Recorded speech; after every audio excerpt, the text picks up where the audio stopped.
Hello friends, ഇത് നമ്മൾ ഇന്നലെ പീടികയിൽ നിന്ന് വാങ്ങിയ ഒരു മാംഗോയുടെ ഒരു പൾപ്പാണ് കേട്ടോ.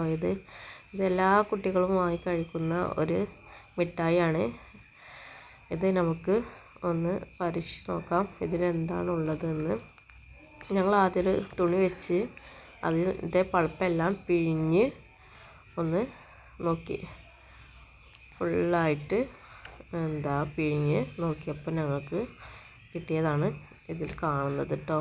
നമ്മളിത് കുട്ടികൾ വാശി പിടിച്ചും അല്ലാതെയൊക്കെ വാങ്ങി കഴിക്കുന്നൊരു മിഠായിയാണിത്.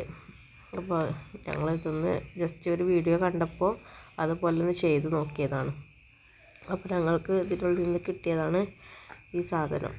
ഇത് എന്താണെന്ന് അറിയില്ല, പ്ലാസ്റ്റിക് ആണോ അതോ ഒരു ടിഷ്യൂ പേപ്പർ പോലെയൊക്കെ തോന്നി. അതോ ഇനി പ്ലാസ്റ്റിക് വല്ലതാണോ ഒന്നും അറിയില്ല. എല്ലാവരും ഇതൊന്നും കുട്ടികൾക്ക് വാങ്ങിക്കൊടുക്കരുത്. നമ്മുടെ കുട്ടികളുടെ ആരോഗ്യം നമ്മൾ നോക്കണ്ടേ.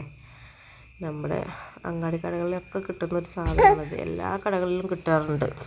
ഇതൊരിക്കലും നമ്മൾ വാങ്ങിക്കൊടുക്കരുത്.